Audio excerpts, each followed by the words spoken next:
Near mint condition, the home of collected editions. That cover's so awesome. Absolute format is the best way to own this store. Time to empty those wallets and fill those shelves.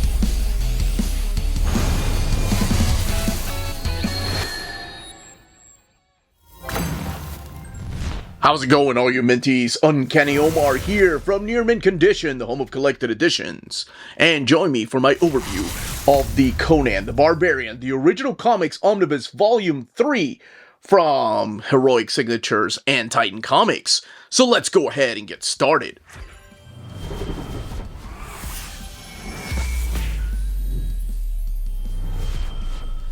Alright, now, before I go ahead and start talking about the book, I wanted to give a huge thank you to the folks at Titan Comics and Heroic Signatures for sending us a copy of this omnibus.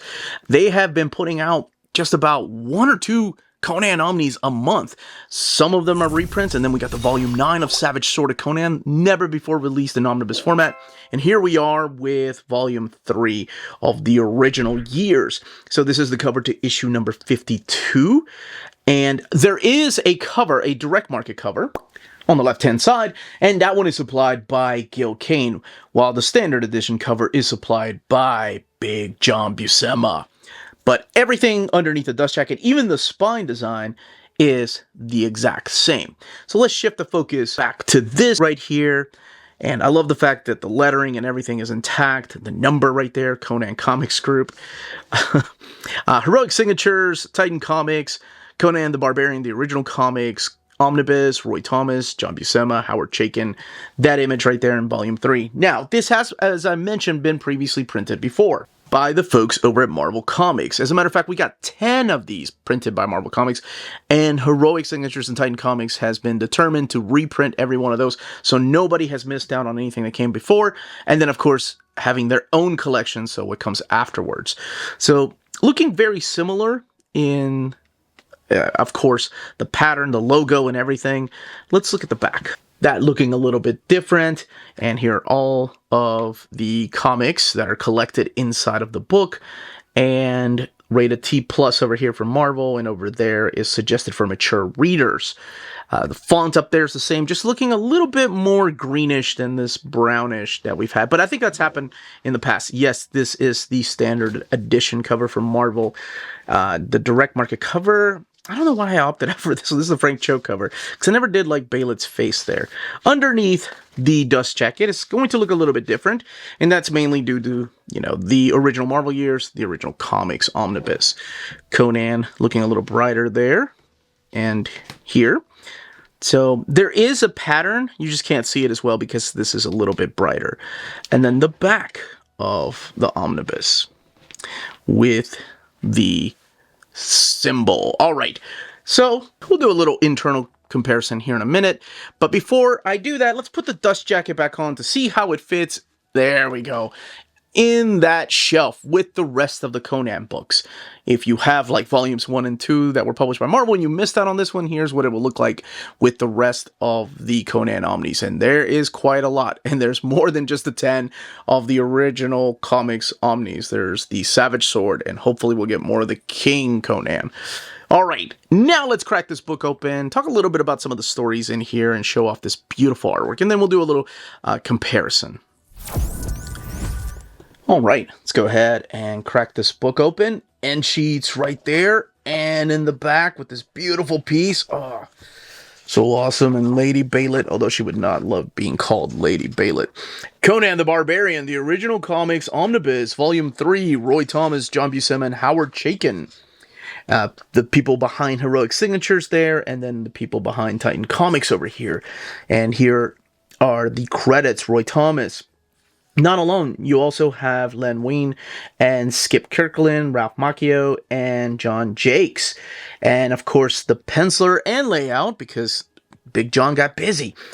John Buscema, Howard Chaykin coming in for the last few issues here, but also Mike Plug and Val Mayerick and Howard Bender, Marshall Rogers, inkers and finishers, Tom Palmer. This really starts that relationship between Big John Buscema and Tom Palmer that would last decades. Frank Springer, Mike Plug, Al Milgram, The Tribe, which is a group of folks that ink books. Neil Adams right there. and then the lettering over here. So you have your colorist and your editors. And this is really interesting that the collection cover art in this volume of the original comics by Titan credits Frank Cho, even though they did not supply that. They went with a different cover, so maybe they changed their minds. Okay, so we have your table of contents where you're going to find each and every one of these issues, and more importantly, when it was originally published, what the title of the story is, and, you know, they've been doing the same thing that Marvel started with their collection, so I love the fact that they're keeping true to everything, including in the reprints. But let's go ahead and start over here with the introduction by Roy Thomas, and my gosh, I love this introductions. Now, I will be honest, I haven't gone back and reread these, but I remember reading it for the first time. I think this is one of the volumes I remember going to the beach and reading, because I love Conan. I fell in love with Conan in comic format because Marvel started reprinting them, and I was like, oh, I want more. This is awesome. So I took them to the beach when my wife and I went on vacation. All right. So collected in here is Conan the Barbarian 52 to 83, Annual 2 and 3, Power Records 31, Conan the Barbarian, The Crawler in the Mists, and the material from Foom 14. This book has 832 pages, and again, retails for $125. So Bêlit plays a big part in this, but at the very beginning we have the whole altar and the Scorpion storyline, Big John drawing the character again. And he will remain on the book even after Roy Thomas leaves, gets to fight his own doppelganger through here. And this is where he's in the land in Belverus? Yeah, he ends up in Belverus right here, and he's helping out this young girl named Tara. Eventually, Conan and Tara and their other comrade, Yusuf, will end up in this magical city right here in this issue. And we'll go all the way to Argos. This is really cool because in the next issue, with issue 57, which again is the direct market cover there by Gil Kane, and they do credit who the penciler and inker were. It seems like the original idea for giant size Conan number 5, which only reprinted Conan the Barbarians, by the way, 12, 14, and 15, was drawn by Jack Kirby. However, they went back and had John Romita Sr.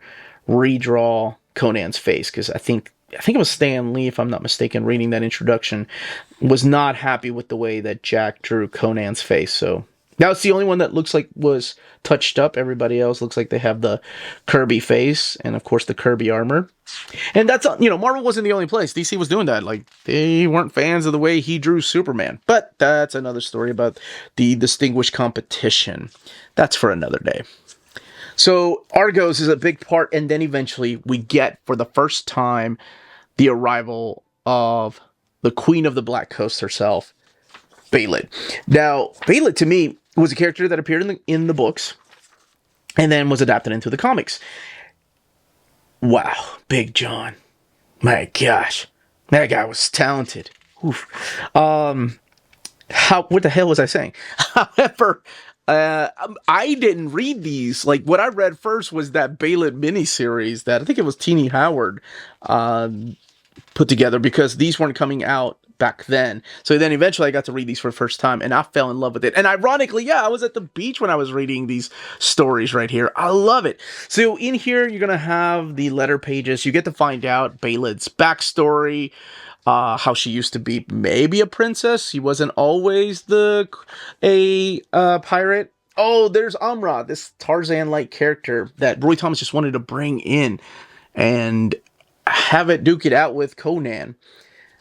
And he sticks around for just a little bit, And one of these stories right here, I think it's from issue 63 or 64.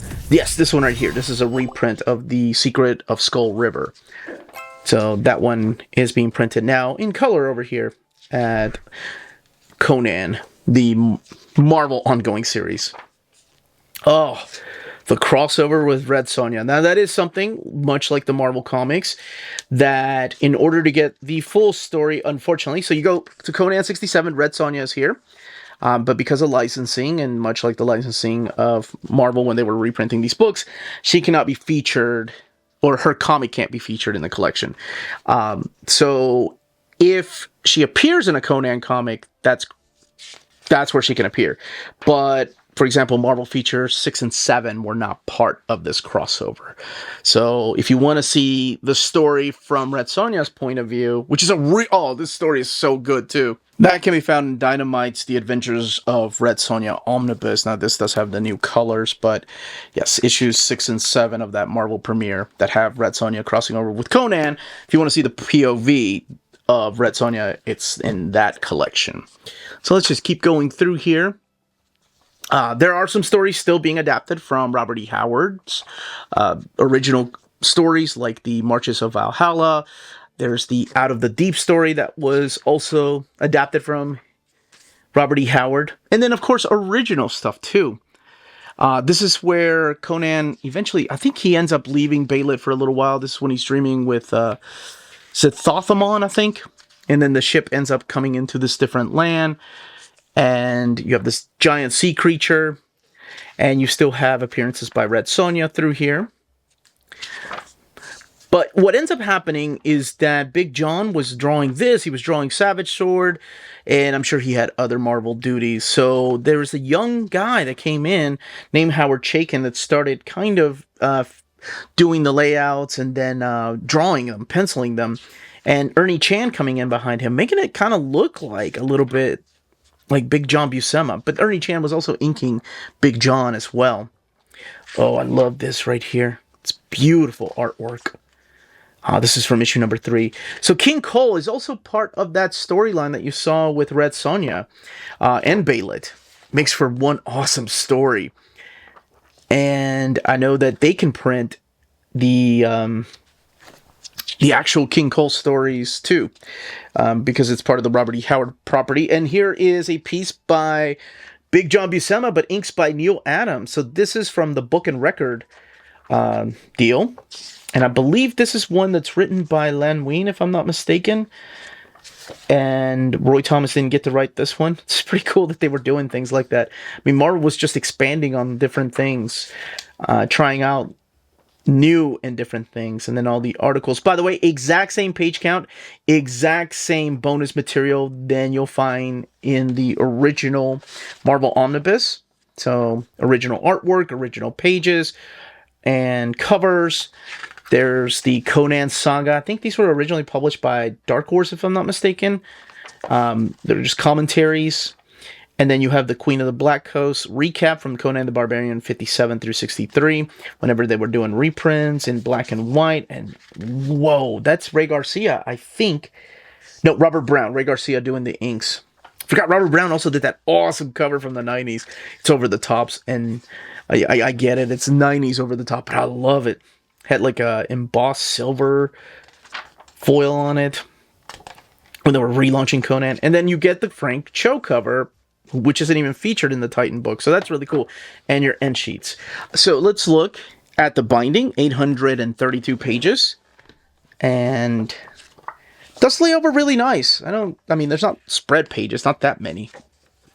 The paper stock seems to be as thick as the new printings from Titan Comics. So there's no difference. So there's still a little bit of bleed through happening, especially when there's whites.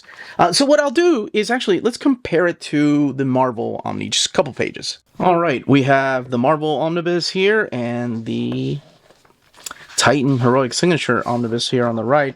Love that they added end sheets. I think that is a nice, classy touch. And because the paper stock is different, like this one is printed at the Leo paper, this one is, I'm not sure where this one is printed. Or I know it's printed in China, I just don't know where. The paper stock in the Marvel Omni seems just a little bit thicker than the paper stock that they're using here in the Titan comics. It's interesting that there's blood splatter there, but not here. And what I want to actually get to is I love maps. Man, do I love maps. The way that it lays over, both of them having minor gutter loss. Here we go. Okay, so same thing, same page. Oh, wait, I did glance at something really quick. bonus material. I don't think they added that. For some reason, they didn't add that in the Marvel collections. I don't know why. Yeah, they stop at 761, but I love the fact that they added bonus materials to let you know where it is. All right, sorry, let's get back to that cover and that first page. All right. So we go with issue number 52. Yeah, just a little more gutter loss over... not gutter loss, I'm sorry. Bleed through happening over here in the Titan one. This, I find interesting, is that they shifted this picture or made it just a little bit bigger here. That's... I wonder how... Yeah, there's not that much white space as there is in the Marvel comic. And I wonder if that's for all of the issues. I don't think I noticed that. Because there's always a significant amount, because that's where all the copyright and all the information was. It looks like it was just shifted down a little bit. And again, just a little more bleed through than over here. Let's look at a couple of more. Okay, there we go. It looks like it's just for the first issue that it was shifted down. Wonder how that came about. But everything else looking the same. And as I mentioned, you know, the extras are the same. Even if it has like Marvel, like the logo and stuff, it's all in here. I love that they have that kind of relationship between the group that is trying to put out, you know, the best material possible. Yep, and even the cover that was drawn for Conan, the Marvel Omnibus. But that is it. That, as they say, is that. If you're interested in purchasing this omnibus, don't forget to check out our sponsors. If you're in Europe and you're interested in buying these books, definitely check out Walt's Comic Shop in Berlin, Germany. They have the cheapest pre-order prices, flat shipping rate of €12 for all EU countries, emails answered within 24 hours, waltscomicshop.com, and you can use the code nearmintcon at checkout and get free shipping for all EU countries with your first order over €40. That's Walt's Comic Shop, your reliable source for omnis and premium collected editions in Europe. Ding! CheapGraphicNovels.com, your online home for graphic novels and collected editions up to 50% off cover price. They have excellent shipping and prompt and helpful service. Check out their bargain deals for up to 90% off cover price. And don't forget, the CGN also takes pre-orders. That way you don't miss out on the hottest releases. And they are currently running a special promotion for you Minties. If you're a first-time customer, after receiving your order confirmation email, reply back to that email and let them know Near Mint Condition sent you their way. They will then apply a free shipping promotional credit to your next order in the US. Cheap Graphic Novels, your source for the hottest books with the kind of deep discount, quality shipping, and customer service that will keep you coming back for more. And that was the content, the page count, and build of this book. And of course, to the comparison to the original printing from Marvel Comics. If you have any questions, leave those down below. Don't forget to smash that like button, subscribe, and ring that bell for notifications. Everyone, stay healthy and safe out there. Bye, Crumb. He's back.